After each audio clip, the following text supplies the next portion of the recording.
আসসালামু আলাইকুম রহমতুল্লাহি ওয়া বারাকাতুহু। সম্মানিত দর্শক, নভেম্বর মাসের ১০ তারিখে শেখ হাসিনা ডক্টর মোহাম্মদ ইউনূসের জন্য একটি ফাঁদ পেতেছিলেন এবং সেই ফাঁদে কোনো রকম বিচার না করে, বিশ্লেষণ না করে ডক্টর মোহাম্মদ ইউনূসের যারা কর্তা ব্যক্তি রয়েছেন এবং সরকারে যারা এই মুহূর্তে পরিচালক রয়েছেন, তারা সবাই সেই ফাঁদে পা দিয়েছেন। আমরা যারা শেখ হাসিনাকে দীর্ঘদিন ধরে জানি, আমি তো জানি সে ৮০-র দশক থেকে খুব ঘনিষ্ঠভাবে জানি। প্রথমত হলো যে তিনি কারোর সাথে পরামর্শ করে কোনো কাজ করেন না, নিজের বুদ্ধিতে করেন এবং তার অনেক ব্যর্থতা রয়েছে এবং ব্যর্থতা থেকে তিনি শিক্ষা গ্রহণ করেন। এবং তিনি যখন খুব মারাত্মক বিপর্যয়ের মধ্যে পড়েন বা ভুল ভ্রান্তি করেন বা বিষণ্ণ হয়ে পড়েন, তখন তিনি সবাইকে ডাকেন। তারপরে সবাইকে একটা সুযোগ দেন, তার দলের লোকজনকে সুযোগ দেন তাকে সমালোচনা করার জন্য, এবং তিনি খুব হাসি মুখে সবার সমালোচনা তিনি গ্রহণ করেন। এরপর চা পানি খাইয়ে সবাইকে বিদায় করে দেন। এরপর একটা কথাও তিনি আর মনে রাখেন না।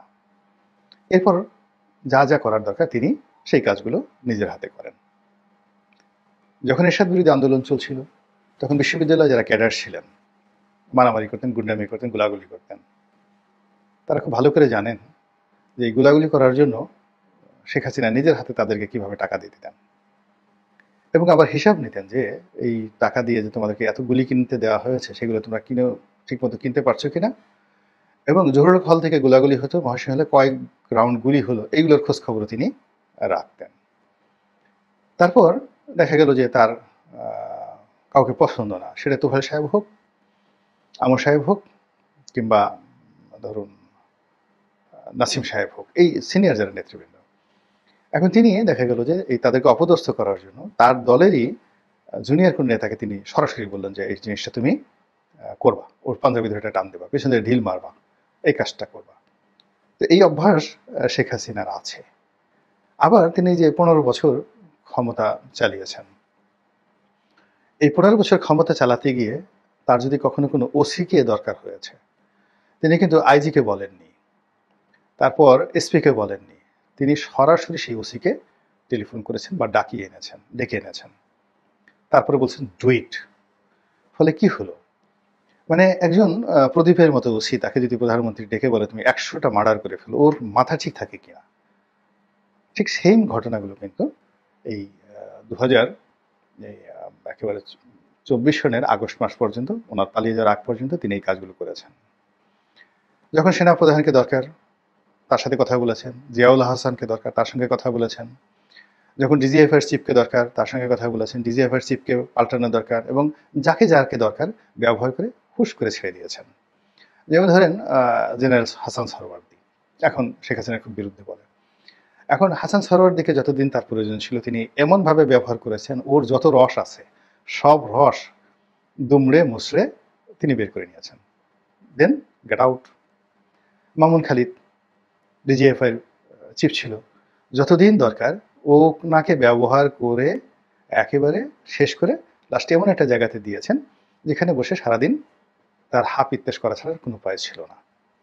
বসুন্ধরা মানে যে মালিক আহমেদ আকবর সুবহান, আমি যখন এমপি ছিলাম না, ঠিক এমপি চলে যাওয়ার পরে, এটা সম্ভবত ২০১৬ সালের দিকে, তো বসুন্ধরার মালিকের যে প্রাসাদোপম বাড়ি, সেই বাড়ির উদ্বোধন হবে। উদ্বোধন হওয়ার সেই অনুষ্ঠানে উনি সিলেক্টিভ কিছু লোককে দাওয়াত করলেন, কেন জানি উনি আমাকেও দাওয়াত করলেন। আমি তখন বাংলাদেশ প্রতিদিনে লিখি এবং তখন তো আমি সংসদ সদস্য না, আমার কোনো ক্ষমতা নেই। আর বসুন্ধরা যে লেভেলে ব্যবসা বাণিজ্য করে বা যে লেভেলে তারা কানেকশন মেনটেন করে, সে বিএনপি আওয়ামী লীগ সব লেভেলেই তারা হাইয়েস্ট লেভেলে কানেকশন মেনটেন করে। ফলে আমার মতো একজন লোককে উনি দাওয়াত করেছেন এবং তাও আমার স্ত্রী সহ। তো সেখানে কেবলই মাত্র আমার প্রতি ভালোবাসা বা শ্রদ্ধার কারণে সেই কাজটি করেছেন। ওনার সঙ্গে আমার কোনো লেনদেন, কথাবার্তা, ব্যবসা বাণিজ্য বা কোনো স্বার্থ সংশ্লিষ্ট বিষয় মানে তৈরি হওয়ার মতো অবস্থানে আমি নেই। তো যার জন্য জাস্ট আমি সেখানে গিয়েছি। তো গেলাম, যাওয়ার পরে নিজে দাওয়াত করলেন। তারপরে ওনার ছেলেরা ঠিক সেইভাবে একেবারে গেটের সামনে আহ্বান করলেন।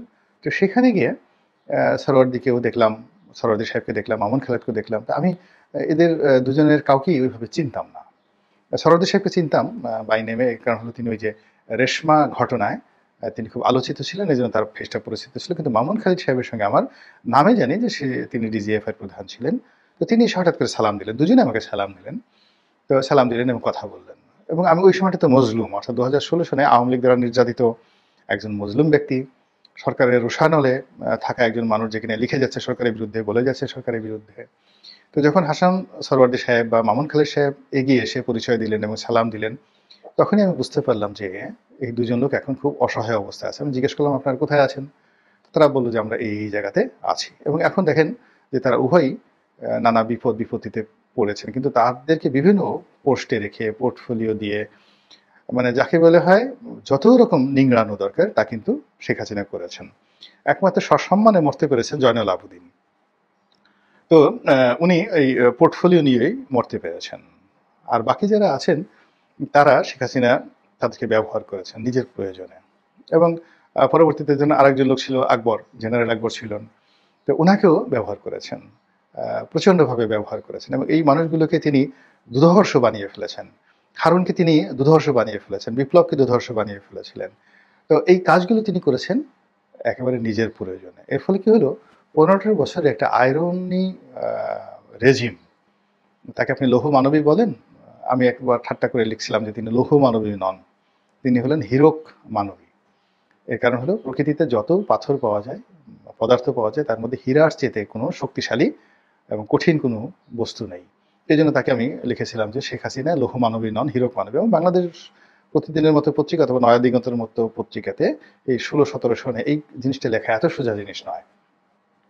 তো এই কথাগুলো লিখেছিলাম। তো এখন সেই শেখ হাসিনা তার জীবনের সমস্ত পরিকল্পনা নেন। এখন চিন্তা করুন যে ডক্টর মোহাম্মদ ইউনূসের চাইতে তিনি গড়ে ৮ বছরের ছোট হবেন আনুমানিক। এখন তার বয়স যদি ৭৮ বছর হয়, ইউনূস সাহেবের বয়স ছিল ৮৬ বছর, ৮ বছরের তিনি সিনিয়র। তো ইউনূস সাহেবের যে যাকে বলা হয় প্রাণশক্তি, তারপরে শেষে তার যে ক্যালকুলেটিভ রাজনীতির অভিজ্ঞতা, তার সাথে শেখ হাসিনার যোগ্যতা ১ লক্ষ নয়, ১০০ কোটি গুণ বেশি। এবং ডক্টর মোহাম্মদ ইউনূসের যে শারীরিক অবস্থা, তার সাথে এই মানে যাকে বলে ডক্টর হাসিনা, ওনার তো ১৩৩টার উপরে ডক্টরেট ডিগ্রি আছে। ডক্টর মোহাম্মদ ইউনূসের যতগুলো ডিগ্রি আছে তার সাথে অনেক বেশি ডিগ্রি শেখ হাসিনার আছে। তো ডক্টর শেখ হাসিনা, তো তিনি যাকে বলা হয় তার যে শারীরিক অবস্থা, ফিজিক্যাল ফিটনেস, এটি ডক্টর মোহাম্মদ ইউনূসের সাথে ১০০ গুণ ভালো আছে। বয়সে তিনি ছোট, শরীর স্বাস্থ্য ভালো আছে। আর দুষ্ট বুদ্ধি, সেই উনি এই দুষ্ট বুদ্ধিটা ১৯৮০ সন থেকে প্র্যাকটিস করতে করতে সে বিশ্ববিদ্যালয় মোস্তফা মহসিন মন্টু সাহেবের রাজনীতি শেষ করে দিয়েছেন। ডক্টর কামাল হোসেন রাজনীতি শেষ করে দিয়েছেন, আব্দুর রাজ্জাকের রাজনীতি শেষ করে দিয়েছেন, তুফাইল আহমেদ সাহেবকে রীতিমতো যাকে বলা হয় কবুতর বানিয়ে খাঁচার মধ্যে আটকে রেখেছেন, আমির হোসেন আমর মতো লোককে বস্তাবন্দি করে রেখেছেন, সাবির হোসেন চৌধুরীর মতো লোককে সারা জীবন ওই পিছনে ব্যাগটা নিয়েছেন। তারপরে ওবায়দুল কাদের থেকে শুরু করে অন্য সবাইকে জাস্ট কাউয়া কাদের বানিয়ে ছেড়েছেন তিনি সবাইকে। এবং এই যে লোকজন তাকে কাউয়া কাদের বলতো, শেখ হাসিনা এটা এনজয় করতেন, খুবই এনজয় করতেন। যে আমি একবার একটা দৌড়ের গল্প বলেছিলাম যে সৈয়দ আবুল হোসেন দৌড়ে সে মানে মন্ত্রী হয়েছে। শেখ হাসিনা কি কাউকে এইভাবে যোগ্যতার কারণে মন্ত্রী বানান নাকি? তিনি দয়া করে মন্ত্রী বানান, তার যাকে ইচ্ছে তাকে মন্ত্রী বানান, যাকে ইচ্ছে তাকে ফেলে দেন। এই যে আমি এই কথাগুলো বলেছি, সবাই মনে করেছেন যে এই কথা হয়তো শেখ হাসিনা আমার প্রতি রাগ হবে। কিন্তু যখন দেখলাম যে ৩০০ সংসদ সদস্যের মধ্যে তিনি আমাকে বললেন যে রনি, তুমি এই গল্পটা বলছো, কাহিনীটা বলছো, তুমি আমার সাথে আলাপ করে বলবা না? হ্যাঁ, আমার সাথে আলাপ করে বলতা। তখন আপনি বোঝার চেষ্টা করুন যে এই যে আমি গল্প বলেছি, মানে তাকে বড় করেছি, অন্য সবাইকে ছোট করেছি, এতে তিনি খুশি হয়েছেন। তো তার সেই বুদ্ধি শুদ্ধি একটুও কমে নাই। এবং সেই বুদ্ধি নিয়ে তিনি একটি চাল দিয়েছেন ১০ তারিখে, এবং একটা ফাঁদ পেতেছিলেন ১০ তারিখে। এবং সেই ফাঁদে সরকারের লোকজন কিভাবে পড়েছে, এই আজকের দিনে বুঝতে পেরেছেন যে কিভাবে পড়েছে। যে পুরো ঘটনার ভিডিও ফুটেজ, অডিও ফুটেজ সারা দুনিয়ায় ছড়িয়ে গিয়েছে। এবং এরকম একটা ঘটনা ঘটবে এবং এরকম একটা রিপোর্ট তৈরি হবে, এই রিপোর্টটা আগেই তৈরি করা হয়েছে। এর কারণে ভারতের ১ নম্বর পত্রিকা, বাংলাদেশে যেমন বিচিত্রা ছিল একসময়, এইভাবে পুরো ভারতবর্ষে ১ নম্বর পত্রিকা, সাপ্তাহিক পত্রিকা ইন্ডিয়া টুডে। তো সেই পত্রিকার একটা স্টোরি সঙ্গে সঙ্গে ছাপা হলো। মানে এটা তো সাপ্তাহিক পত্রিকা, মানে যেই সংখ্যায় যেই তারিখে এই পত্রিকায় প্রকাশিত হবে, যেদিন এই পত্রিকাটা সপ্তাহে প্রকাশিত হবে, তার আগেই এই রিপোর্টটা যদি তাদের তৈরি করা না থাকতো, রাতারাতি এত রিপোর্ট তারা তৈরি করতো না। তাদের শুধুমাত্র একটা ঘটনা, কাহিনী আর একটা ছবি দরকার ছিল, আর বাকিটা তারা যেভাবে চেয়েছে সেইভাবে এখানে আমরা নাচানাচি করেছি। গেল ইন্ডিয়া। আবার ইন্ডিয়া টুডেতে যেভাবে পত্রিকায় তারা প্রতিবেদন প্রকাশ করেছে, একইভাবে এটা হোয়াইট হাউসে চলে গেছে, একইভাবে এটা পেন্টাগনে চলে গেছে, একইভাবে আমেরিকাতে চলে গেছে। এবং একইভাবে ট্রাম্পের যে অফিস, ডোনাল্ড ট্রাম্পের যে অফিস, সেখানে চলে গেছে এবং সেখান থেকে স্বয়ং ট্রাম্প মনে হলো যে তিনি যে টুইট বার্তা করেছেন এই টুইটটা শেখ হাসিনা নিজে লিখে দিয়েছেন অথবা সজীব ওয়াজেদ জয় নিজে লিখে দিয়েছেন। আপনি বুঝেন যে তিনি যে খেলাটা খেলেছেন সেই খেলাটা অতীতের যে কোনো খেলার চাইতে পরিপক্ক। অতীতের যে কোনো শেখ হাসিনার যে চাল তার সাথে কুটিল চাল এবং জটিল চাল।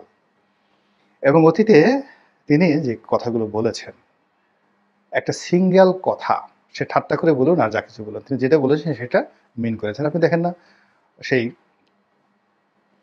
সোহেল তাজ তার ছেলের বয়সী, সোহেল তাজ যে সময় জন্মগ্রহণ করেছেন, জয় আর সোহেল তাজের মধ্যে কিন্তু বেশি বয়সের ডিফারেন্স নেই, 6 মাসের ডিফারেন্স হবে বা 1 বছরের ডিফারেন্স হবে। তো সেই সোহেল তাজকে তিনি গান গেয়ে গিয়ে বলছেন, টেলিফোন ওভার টেলিফোন, তোমাকে আমি ছাড়বো না। এবং সোহেল তাজ ওই যে তার গান শুনে, সে তো দেখে জানেন শেখ হাসিনাকে খুব কাছে থেকে দেখেছেন, তিনি এতটা ভয় পেয়ে গেছেন যে মাশাল্লাহ 2024 সনের 5 তারিখের, আগস্ট মাসের 5 তারিখ পর্যন্ত তিনি কিন্তু একটা ট্রু শব্দ করেন নাই, দিস ইজ শেখ হাসিনা। আপনারা কল্পনা করতে পারবেন না ডক্টর মোহাম্মদ ইউনূস বা দেবপ্রিয় ভট্টাচার্য বা এই যে সমস্ত লোকজন আছেন, একজন তোহাইল আহমেদের কাছে, একজন সুরঞ্জিত সেন গুপ্তের কাছে, একজন আব্দুর রাজ্জাকের কাছে, এরা এখন অবোধ শিশু জীবনের সব ক্ষেত্রে, এমনকি লেখাপড়ার ক্ষেত্রে। মানে আপনি তোহাইল সাহেবের যে লেখাপড়া, তোফায়েল সাহেবের যে লাইব্রেরিটা আছে, আপনি বাসায় গিয়ে দেখেন ওই লাইব্রেরিতে যে বইগুলো আছে সেই বইগুলোর নামই তো এই ডক্টর মোহাম্মদ ইউনূসের যে ক্যাবিনেট আছে একজন নামও বলতে পারবে না। গিয়ে দেখেন তোফায়েল সাহেবের স্টাডি কোন পর্যায়ে, সুরঞ্জিত বাবুর যে লেখাপড়া, এই যে এখন আলী রিয়াজ থেকে শুরু করে যারা সংবিধান প্রণয়ন কমিটিতে হয়েছে, আগামী 20 বছর সুরঞ্জিত বাবুর কাছে যদি পার্লামেন্ট নিয়ে, রাজনীতি নিয়ে পড়াশোনা করেন, তবু তাদের পড়াশোনার সে প্রাইমারি লেভেলও যাবে না। এইরকম যাকে বলে এক একটা পাহাড় ছিলেন। আমি তো প্রথম বুঝতে পারিনি, আমি ঢোকার পরে যখন এদের সাথে বসলাম, কথাবার্তা বললাম, আপনারা বাইরে থেকে বুঝতে পারবেন না যে এই মানুষগুলো কোন পর্যায়ের এবং কতটা উন্নত, যাকে বলা হয় প্রাজ্ঞ রাজনীতিবিদ। যে আমির হোসেন আমাকে দেখে মনে হয় বোকা শোকা, কিচ্ছু বোঝে না। মানে মুহূর্তের মধ্যে আপনার মাথার উপর কাঁঠাল ভেঙে, পুরো কাঁঠাল খেয়ে, আপনার সারা শরীরে আঠা লাগিয়ে তারপরে আপনাকে উলঙ্গ করে ছেড়ে দেবে, আপনি যাওয়ার সময় বলবেন জয় আমু ভাই, জয় আমু ভাই। This is politics. এই যে একজন আবুল হাসনাত আবদুল্লাহ, আপনি কল্পনা করতে পারবেন না তারা কত বড় পলিটিশিয়ান। তো এই সকল পলিটিশিয়ানের উপরে টেক্কা দিয়ে শেখ হাসিনা সবাইকে যার যার মতো করে, মানে তিনি যেভাবে যাকে চেয়েছেন তাকে সেইভাবে বানিয়ে, কাউকে একবার বড় করেছেন, কাউকে একবার ছোট করেছেন, কাউকে একবার দূরে ঠেলে দিয়েছেন, কাউকে কাছে নিয়েছেন, কাউকে ভয় দেখিয়েছেন, কাউকে প্রেম দিয়েছেন। সব মিলিয়ে তিনি যে পলিটিক্স করছেন, সেই পলিটিক্সটা অতীতের চাইতে, আপনি যদি মনে করেন যে সে দুর্বল হয়ে গেছে, এখন বাংলাদেশে তার অনেক কাজ ছিল, এখন তো তার কোনো কাজ নেই। ফলে তার ওই যে মাথার যে জটিল বুদ্ধিগুলো, এইগুলো একটার পর একটা যদি ক্রিয়া করে, প্রতিক্রিয়া করে, তাহলে এই যে দেখেন 10 তারিখে যে জটিলতার সৃষ্টি হলো, এরকম আরো অনেক বহু জটিলতা আমাদের জন্য আগামী দিনে অপেক্ষা করছে। আল্লাহ আমাদের সবাইকে হেদায়েত দান করুন এবং হেফাজত করুন। আসসালামু আলাইকুম রহমতুল্লাহি ওয়া বারাকাতুহু।